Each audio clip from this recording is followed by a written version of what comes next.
자, 오늘 저와 여러분들이 함께 나누실 말씀은 마태복음 25장 31절부터 40절까지 말씀입니다.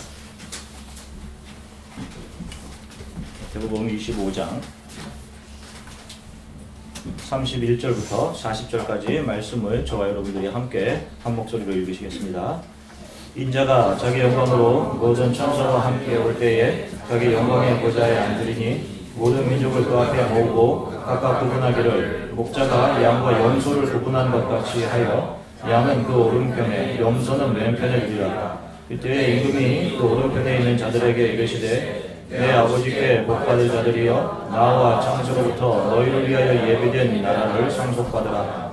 내가 죽을 때에 너희가 먹을 것을 주었고 목마를 때에 마시게 하였고 나그네 되었을 때에 영접하였고 헐벗었을 때에 옷을 입혔고 병들었을 때에 돌아보았고 옥에 갇혔을 때에 와서 보았느니라. 이에 의인들이 대답하여 이르되 주여 우리가 어느 때에 주께서 줄이신 것을 보고 음식을 대접하였으며 목마르신 것을 보고 마시게 하였나이까. 어느 때에 나그네 되신 것을 보고 염려하였으며 헐벗은 것을 보고 옷 입혔나이까. 어느 때 병드신 것이나 옥에 갇히신 것을 보고 가서 배웠나이까 하리니 임금이 대답하여 이르시되 내가 진실로 너희에게 이르노니 너희가 여기 있는 형제 중에 지극히 작은 자 하나에게 한 것이 곧 내게 한 것이니라.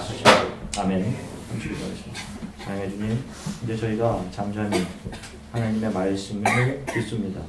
하나님의 말씀에 집중하도록 성령께서 우리의 마음을 만져주시기를 간절히 소망하고 세상에서 세상이 원하는 대로 세상의 논리와 힘대로 하나님 우리의 것을 마음껏 펼쳐가고자 했던 우리의 마음들을 다져가 주시며 하나님의 말씀 성경이 주 예수 그리스도가 무엇을 우리에게 말씀하시는지 무엇이 복음인지 하나님 온전히 깨달을 수 있는 성령의 지혜를 우리에게 허락해 주시기를 간절히 소망합니다. 감사드리며 예수 그리스도 이름으로 기도드립니다. 아멘. 할렐루야. 자, 여러분 한 주간 평안하셨습니까?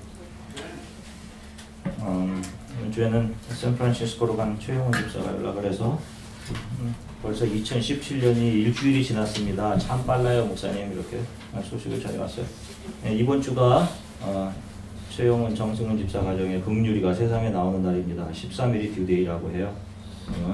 다 기억하시고 또 기도해 주시기 바랍니다. 저희 주안의 교회 2017년도 신앙의 표를 여러분들 기억하고 계십니까? 여기 담고 계세요. 뭐죠? 하나님이 나를 용서하신 같이 나도.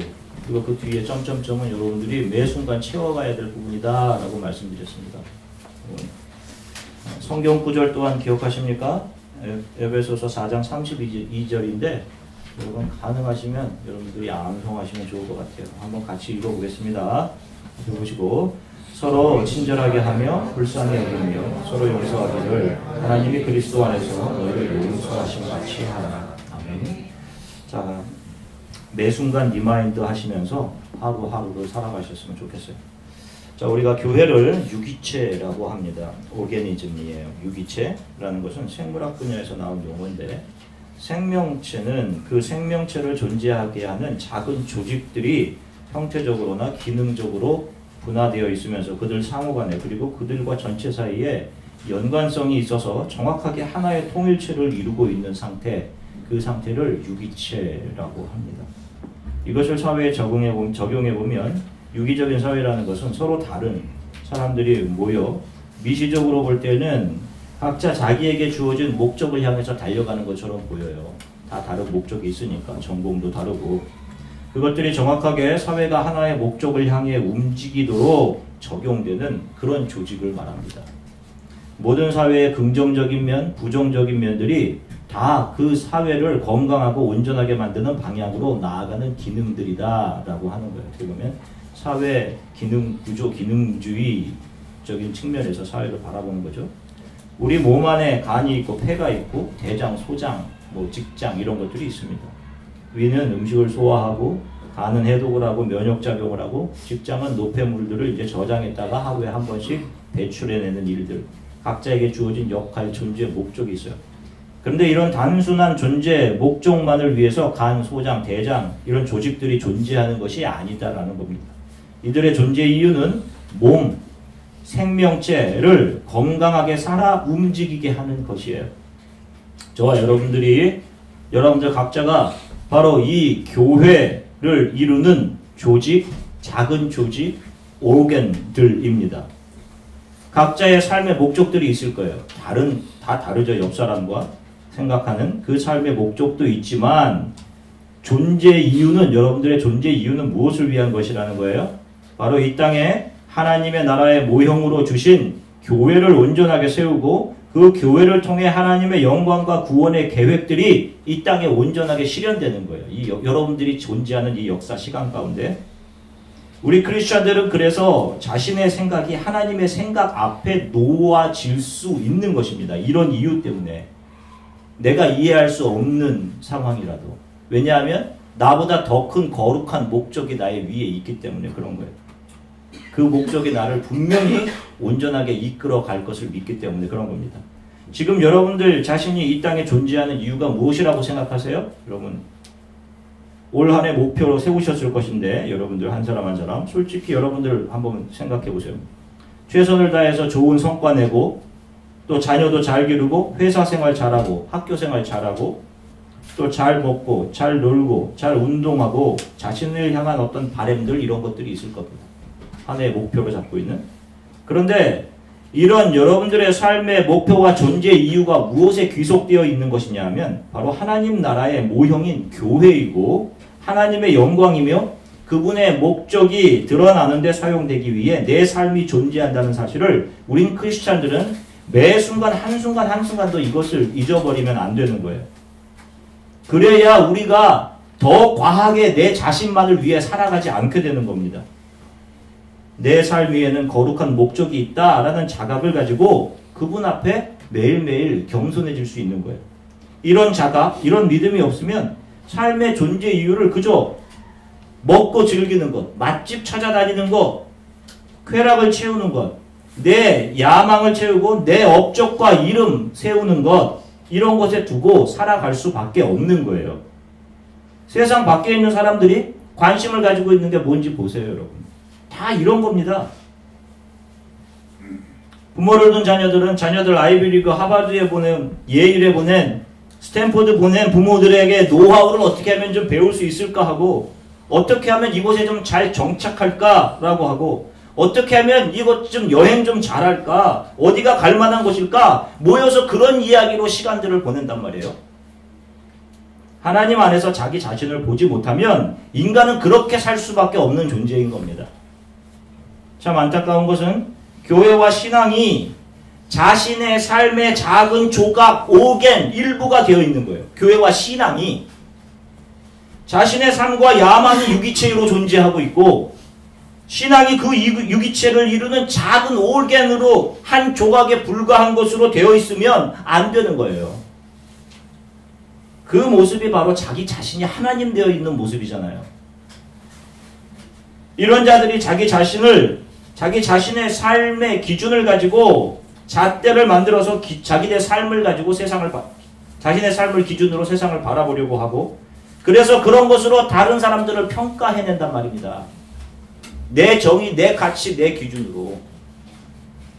그리고 세상의 잘됨으로 옷 입으려 하고 그것을 자랑하는 이 세상에 속한 자들 그런 모습으로 살아가는 거예요. 그들을 오늘 읽은 성경은 영소라고 하는 것이고 그들을 가라지다라고 하는 겁니다.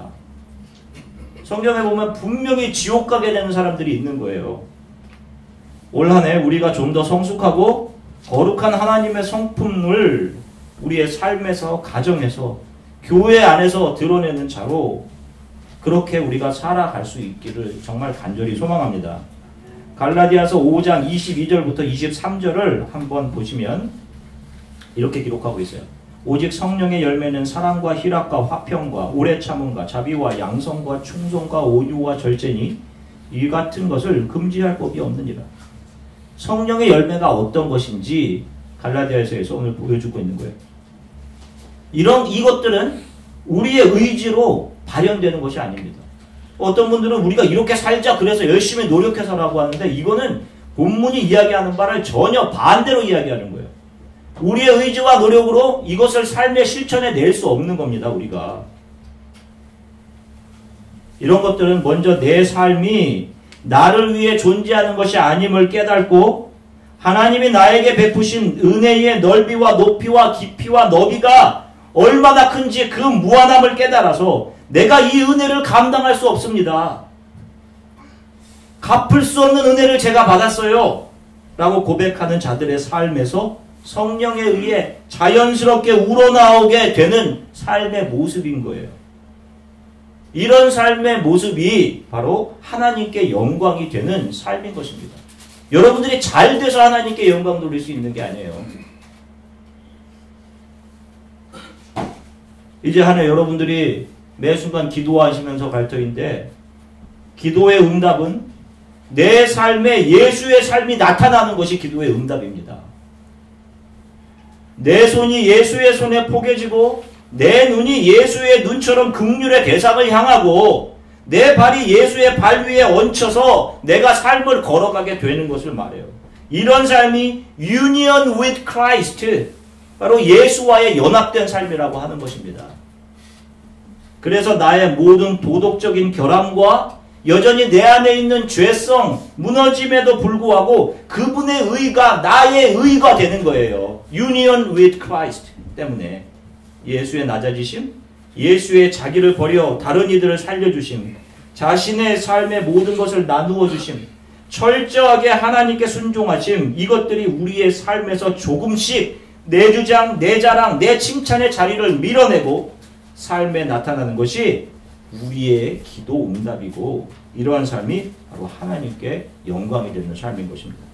이런 삶의 열매는 자신도 모르는 사이에 성령에 의해서 조금씩 깎이고 무너지고 새롭게 세워지게 되는 것이기 때문에 이런 자들이 바로 오늘 우리가 본문에서 읽은 것처럼 하나님 앞에 서게 되었을 때 내가 하나님께 한 것이 하나도 없는데요? 이렇게 대답하게 되는 거예요. 오늘 우리가 읽은 본문 25장 37절부터 40절을 한번 같이 읽겠습니다. 마태복음 25장 37절부터 40절입니다. 의인들이 대답하여 이르되, 함께 읽겠습니다. 의인들이 대답하여 이르되, 주여 우리가 어느 때에 주께서 줄이신 것을 보고 음식을 대접하였으며 목마르신 것을 보고 마시게 하였나이까? 어느 때에 나그네 되신 것을 보고 영접하였으며 헐벗으신 것을 보고 옷 입혔나이까? 어느 때에 병드신 것이나 옥에 갇히신 것을 보고 가서 배웠나이까 하리니, 임금이 대답하여 이르시되, 내가 진실로 너희에게 이르노니 너희가 여기 내 형제 중에 지극히 작은 자 하나에게 한 것이 곧 내게 한 것이니라. 이들은 이런 삶을 살았습니다. 그런데 하나님 앞에서 이들이 너희가 이런 아름다운 삶을 살았기 때문에 너는 나와 함께 할 자격이 있다 라고 말씀해 주셨는데 그들이 의아해하고 있는 거예요. 우리가 무슨 자격이 있습니까? 우리가 무슨 선한 일을 했어요?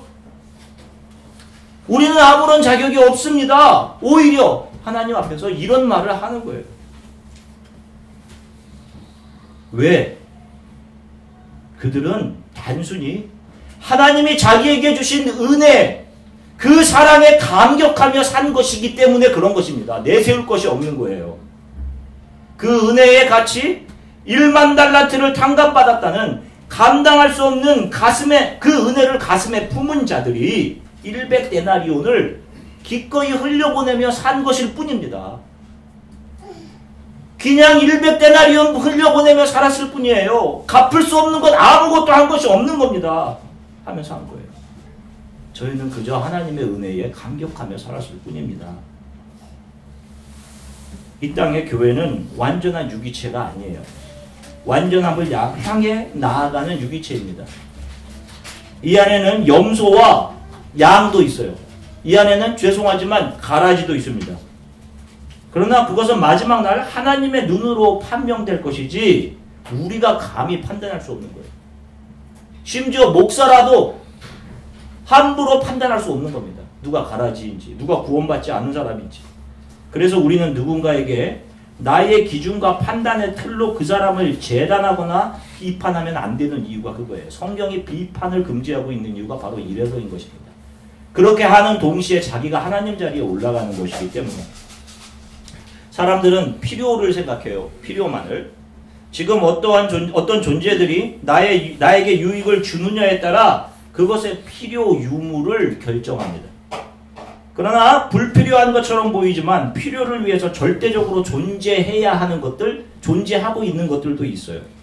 산소는 필요하죠. 절대적으로 필요한 것처럼 생각이 되죠. 산소 하면. 그래서 산소 같은 여자 이런 얘기도 하지 않습니까? 우리는 이 지구 기압이 1기압인 상태에서 100%의 산소를 마시면 죽습니다. 우주에서는 지구의 3분의 1 기압이기 때문에 우주 조종사들이 100%의 산소를 사용해도 상관없지만 지구에서는 100%의 산소를 마시면 죽어요. 질소는 우리가 생각할 때 니트로젠 불필요하다고 하고 위험한 거라시라고 생각합니다. 들이마시면 곧 죽으니까요. 그렇게 생명의 치명적인 질소가 우리가 마시는 공기 안에 79%가 질소이고 21%가 산소의 비율로 섞여서 우리가 아무런 생각 없이 호흡할 수 있는 좋은 공기가 되는 거예요. 하나님은 내가 생각하기에 불필요하다, 너무도 저 사람은 정의롭지 못하다, 야비하다 하는 사람들도 교회 안에 두십니다. 그런 이들과 하나 되어 가면서 그러면서 나의 하나님됨, 내 정의, 내 생각들의 오류를 발견하고 그것들을 하나씩 버려가라고요. 그게 나의 모습이라는 것을 보라고. 기체들이 움직이는 원리를 공부하시는 분들이 이해할 수 있을 것 같아요. 어떤 목적을 위해 존재하는 기류는 그 기류를 만들어내는 작은 움직임들로 구성됩니다. 그 작은 움직임들의 방향성은 예측이나 법칙으로 구속해낼 수 있는 것들이 아니에요. 질서 없이 움직입니다. 그런데 그런 무질서들이 하나의 기류를 형성해내요. 정확하게 무질서함이 한 목적을 향해 움직입니다. 마찬가지예요. 절대로 성도와 교회와 나와 하나님과의 관계에서 이 성도들은 하나님과의 나와 관계 속에서 내 것을 챙겨내는 필요 조건에 의해서 움직이려고 하면 안 돼요. 하나님의 나라, 그분의 영광을 채우는 충분 조건들로 자기 자신과 모든 이들을 대해야 하는 겁니다. 부족한 자들, 내 생각과 내 정의와 다른 이들에게도 예수의 사랑으로 친절히 대하고 그들을 불쌍히 여기며 용서하고 챙기고 감싸 주어야 하는 겁니다. 교회는 사람들이 어떻게 하면 많이 모이고 단기간 내에 재정적으로 풍족하게 되는가 하는 것을, 그렇게 될 수 있나 하는 것을 증명해 보이는 기관이 아니에요. 그렇게 되고 싶죠?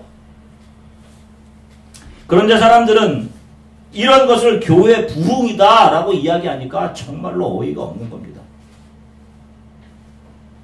교회는 운영을 배우는 곳이 아니에요. 그것을 증명하는 곳이 아닙니다. 한 사람 한 사람이 하나님의 나라의 원리를 배우고 하나님의 은혜를 알아서 그들의 삶이 예수처럼 변해가면 되는 거예요.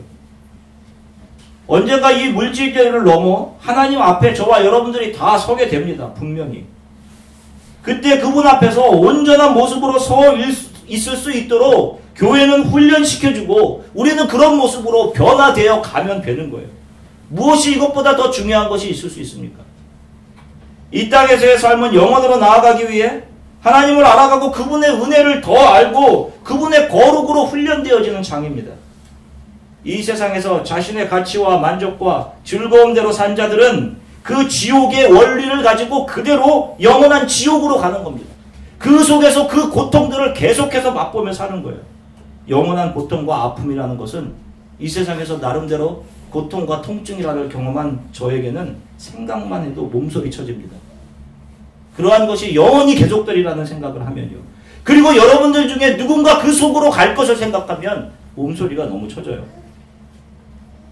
그러나 이 땅에서 하나님의 은혜 안으로 들어온 자들은 자신 안에 죄의 근원에서 끌어올려져 표출되는 모든 생각과 행동들, 이기심들이 이것이 내 안에 있음에 날마다 놀라고 두려워하고 그래서 날마다 놀라서 하나님 앞에 무릎 꿇고 주의 은혜를 구하며 날마다 넘어지는 자신을 용서하고 그럼에도 자녀 삼아주시는 하나님의 품에 안겨서 주가 원하시는 대로 내 삶이 주의 손에 있습니다 라고 기도하면서 자신의 옛사람의 무너짐을 매일 경험하고 부서짐을 경험하며 이 세상을 지나가는 자들인 거예요. 이들이 성도인 것입니다.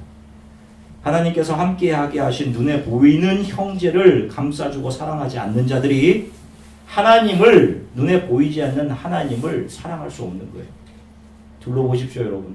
여러분들 주위에. 내가 저 사람을 조금 사랑하기 힘들어 하는 사람들이 있으시죠? 이 작은 공간 안에도 그 사람들을 사랑해내지 못하면서 눈에 보이지 않는 하나님 사랑할 수 없는 겁니다.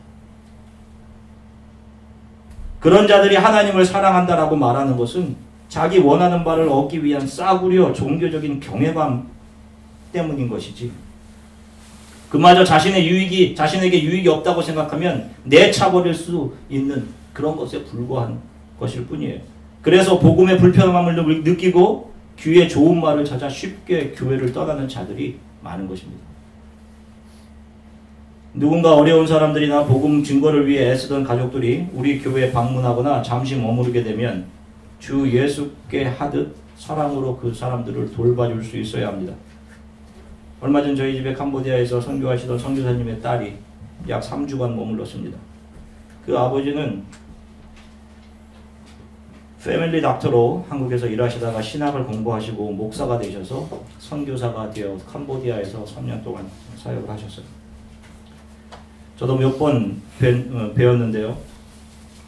작년에 뇌종양으로 쓰러지셔서 캄보디아에서 쓰러지셔서 약 6개월 투병하시다가 돌아가셨습니다. 이제 고등학생인 그 딸이 얼마나 아빠가 그립겠어요. 저는 집에서 유나가 저에게 표현을 잘하는 편인데 그 앞에서 유나가 그럴 때마다 이 아이가 얼마나 아빠가 그리울까라는 생각을 했습니다. 잠시 이곳을 방문해서 저는 얼마나 감사했는지 몰라요. 여러분, 교회는 최선을 다해서 이런 분들을 돌봐줄 수 있어야 돼요. 여기 오래 있을 사람 아니라고 관심받게 둔다면 그것은 교회가 될 수 없는 겁니다. 성도가 될 수 없는 거예요. 그래도 저희 교회에 예수 그리스도의 마음을 가지고 식사를 대접해 주시고 따뜻한 사랑을 보여주신 가정들이 있어서 얼마나 감사했는지 모릅니다. 올해 저는 이런 생각을 해요. 교회가 부자되고 더 커질 궁리를 하면 안 되겠구나 하는 생각입니다. 저도 큰 교회를 꿈꾸고 큰 교회에서 목회하고 싶은 야망이 있습니다. 그리고 그것이 지금도 제한 어디 깊숙한 곳에 여전히 또아리를 틀고 있어요. 교회가 크면 예산 규모도 커져서 더 크게 힘을 가지고 선교도 할 수 있고 널찍막한 장소를 가지고 마음껏 예배도 드릴 수 있지 않을까 하는 생각을 했습니다. 그런데 이제는 이런 것이 얼마나 인간적인 생각이며 이런 것이 내가 쌓았던 바벨이었구나 하는 것을 깨닫습니다. 선교나 예배를 인간들이 힘이라고 여기는 것들에 의해서 선교나 예배가 이루어지는 것이 아니에요. 악기 조금 잘 다루고 좀 더 예배 분위기 잘 내는 기기들에 의존한다고 해서 하나님이 받으시는 예배가 이루어지는 것이 아니란 말입니다. 돈과 인간의 다양한 탤런트들이 선교의 동력원입니까? 반드시 어떤 탤런트를 가진 사람이 가야 되고 하는 것이에요? 아니에요. 오히려 그런 것들이 선교를 다 망치는 겁니다. 하나님의 은혜에 빚진 마음, 그래서 하나님이 나에게 이런 것을 주셨다라고 하는 그 마음을 가진 자들이 그런 빚진 마음으로 가면 되는 거예요. 그들을 통해서 나오는 100데나리온의 사랑, 예수의 손, 발, 마음, 예수의 눈으로 선교가 되는 겁니다. 그리고 예배는 그렇게 가난해진 자들이 나와서 하나님 앞에 자신의 마음을 쏟아놓을 때 하나님이 그 마음을 받으시고 우리가 믿음으로 보고 가는 것을 명확히 우리에게 성령을 통해 보여주시는 거예요. 그게 예배인 거예요. 교회는 자신의 살을 깎아내어주고 다 해체되고 흩어져야 하는 곳입니다. 사람들이 한 명씩 이곳을 떠날 때마다 마음이 찢어지는, 몸이 해체되는 것 같은 외로움을 느껴요. 그러나 그것이 하나님이 원하시는 것이라면 기쁘게 받아들이겠습니다 라는 생각을 해요. 이 한 분들이 어디가 가서 어딘가 흩어져 바른 교회를 세우고 바른 하나님의 사람으로 살아가게 되기를. 예수님께서 이 땅에 오셔서 그분의 몸, 그분의 삶을 우리에게 내어주고 무너지고 흩어져야 하셨던 것처럼 우리 성도와 교회는 그렇게 무너지고 흩어져야 하는 거예요. 주안의 교회 모든 분들, 우리는 커지고 내 야망을 채우기 위한 존재가 아니라 주의 사랑을 드러낼 수만 있다면 우리는 무너지고 흩어지고 하나도 남지 않아도 기뻐할 수 있는 그런 존재들인 것입니다. 이것이 교회이고 성도인 거예요. 이런 마음을 가지고 살아가는. 그래서 그렇게 신실하던 교회 성도들이 하나님께서 자신을 잠시 있게 하신 그 역사의 어느 시점 한 곳에서 다 자신의 것들을 내어주고 흩어진 거예요. 이름 없이. 이들이 망한 것이 아닙니다. 그런 교회의 성도가 진정한 하나님의 나라를 세우는 교회요 성도인 것입니다. 그런 각오를 하고 우리는 신앙생활을 해야 하는 것입니다. 우리의 모든 것이 주의 나라를 위해 사용되고 우리의 자아와 내 주장들, 이 세상 속에서의 야망들은 무너지고 해체되게 해주십시오. 해야 하는 것이 맞는 것이에요. 기독교에서 성화란 내가 무엇을 할 수 있을 것 같고 그것이 나의 자부심이었던 자리, 내 이름을 내고자 하는 자리, 내가 내 삶을 행복하게 만들 수 있다라고 생각하던 하나님 되어 있던 그 자리에서 나는 아무것도 할 수 없습니다. 그리고 내가 한 것은 아무것도 없습니다. 라고 하는 자리, 흙의 자리, 아담의 자리로 내려가는 과정이 바로 성화, sanctification의 과정인 거예요.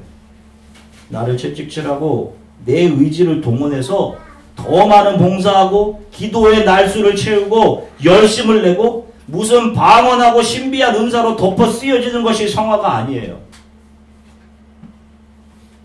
착한 일을 많이 만들어내는 것이 성화가 아니란 말입니다. 하나님의 은혜, 한량없는 은혜, 내가 감히 그 은혜를 어떻게 갚을까요? 갚을 길이 없음을 알기에 하나님 앞에 드릴 것은 눈물밖에 없습니다.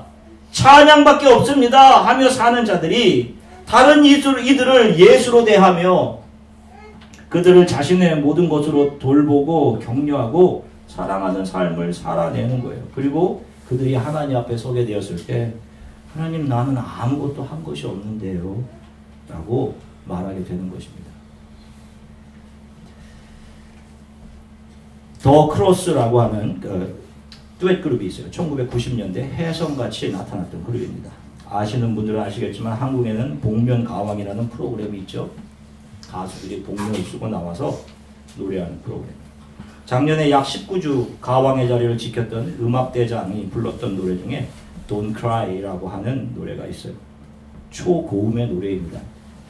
이 노래를 처음 부르면서 1990년대 음악계 혜성같이 나타났던 그룹이 바로 보컬 김혁건, 피아노 이시아로 구성되었던 더 크로스라고 하는 그룹이었어요. 이 김혁건이라는 가수가 만약 지금까지 노래를 불렀다면 대부분의 가왕을 자리는 프로그램들을 다 휩쓸었을 것이라는 것이 대부분 전문가들의 의견 생각이라고 해요. 그런데 이제 그런 일은 더 이상 일어날 수가 없게 되었어요. 김혁건이 2011년 군복무 마치고 가요계에 복귀하기 위해서 더 크로스 새 앨범을 준비하는 중 오토바이 사고를 당합니다. 그리고 그의 하반신이 마비돼요. 1년을 의식은 있는데 몸이 안 움직이는 암흑 속에서 지옥처럼 살았다라고 고백을 합니다. 그리고 몇 번을 죽으려 했는데 자기 옆에서 직장을 그만두고 한순간도 자신의 곁을 떠나주지 않으셨던 아버지로 인해서 그가 조금씩 삶의 용기를 얻어갑니다. 대소변은 물론 일상의 모든 일을 아버지가 돌봐주셔요. 그의 이야기를 들으면서 그것이 아버지라는 생각을 해요. 그리고 그가 복음을 듣고 예수를 듣고 예수를 믿는 사람으로 변화됩니다. 그리고 그의 입으로 하나님을 아버지로 고백해요. 그의 하반신은 마비가 되어서 조금씩 썩어갑니다. 그럼에도 자신의 배에 인위적인 장치를 달아서 기어를 당기듯이 옆에 이걸 한 레버를 당기면 이 강한 장치가 자신의 배를 강하게 압박을 합니다. 그렇게 하면서 노래를 불러요. 그리고 그가 무대 위에서 찬양하는 것은 이전에 그 초고음, 자신의 고음을 자랑하기 위해 내가 이 Don't Cry라는 곡을 만들었습니다 라고 고백했던 것처럼 그렇게 노래를 부르는 무대가 아니라 기독교 방송에 나와서 나를 지으신 이가 하나님, 나를 부르신 이도 하나님, 나 된 것은 다 하나님의 은혜라 라는 찬양을 부르는 것을 기독교 방송을 통해서 보았는데 제 눈에 눈물이 흘러서 더 이상 방송을 볼 수가 없었습니다. 휠체어에 의지해 자신의 힘으로 아무것도 할 수 없고 하반신 마비로 하체가 썩어가지만 하나님의 은혜를 통해 이 세상을 넘어 하나님의 나라를 바라보게 된 그의 눈은 마치 성경 스데반이 죽기 전에 그의 얼굴이 환하게 빛났다라고 묘사한 것과 똑같이 방송에 참여한 방송에서 보이는 그 어떤 사람의 얼굴보다도 더 환하고 기쁨에 찬 얼굴이었습니다. 여러분들이 한번 기회 되시면 한번 유튜브를 통해서 한번 보세요. 그리고 그의 얼굴을 보세요. 이 세상을 쫓아가고 이 세상의 것으로 자신의 삶을 채우며 살아가는 자들은 절대로 이해할 수 없는 얼굴입니다. 사랑하는 성도 여러분, 여러분들의 마음과 그 마음으로 비추고 있는 여러분들의 얼굴 한번 스스로 한번 보세요. 거울만 보면 여러분들 얼굴 보실 수 있죠. 여러분들의 눈, 여러분들의 손, 여러분들의 발을 한번 보세요. 정말 여러분들 하나님의 은혜에 감사하는 눈물 여러분들의 눈에서 볼 수 있습니까? 하나님의 은혜에 감사하며 감격해서 사는 감사와 기쁨을 여러분들의 얼굴에서 스스로 볼 수 있으세요? 우리가 내가 한 것은 아무것도 없습니다 라고 고백할 때 그만큼 하나님께서 내 안에서 일하신 거예요. 내 삶이 하나님의 은혜로 채워져 간 것입니다. 이제 새롭게 시작한 2017년 빠르게 갈 거예요. 매일 오늘 내가 산 거 하나님의 은혜입니다. 내가 한 것은 오늘도 아무것도 없습니다 로 하루를 끝내고 그런 하루가 채워져 올 한 해 하나님의 은혜로 풍성하게 채워져 여러분들의 눈에 주 예수의 긍휼이 날마다 맺혀지고 여러분들의 손에 손이 주의 손에 포개어지며 여러분들의 발이 주 예수의 발에 얹혀져서 우리들의 모든 것이 부인되고 우리를 채우던 모든 것들이 다 다른 이들을 위로하고 사랑하고 그들을 친절히 대하고 불쌍히 여기고 용서하고 그들을 품어내며 그 모든 과정을 통해 우리는 더 예수를 닮은 모습으로 변해가는 그런 2017년 한 해가 되기를 주 예수 그리스도의 이름으로 간절히 축원합니다. 잠시 함께 기도하겠습니다. 주님, 저는 늘 항상 제 자신이 제 삶의 가장 중요한 위치에 있었습니다. 지금도 저는 제 삶의 주인입니다.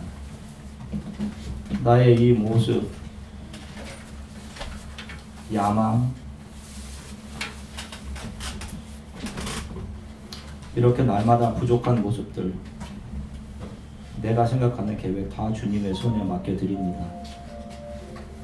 내 삶이 온전히 예수 그리스도의 사랑을 비추어내는 삶이 되게 해주십시오. 내 자랑은 내 삶에 하나도 남지 않게 하시고 예수 그리스도처럼 나는 날마다 무너지고 부인되고 해치되어서 나를 통해 수많은 사람들이 주 예수 그리스도 안으로 들어오게 하시고 언젠가 주님 앞에 서게 되었을 때 내 옆으로 오라고 하시는 주님께 저는 자격이 없는데요, 저는 한 것이 하나도 없는데 라고 고백하는 온전한 모습으로 서게 해주십시오.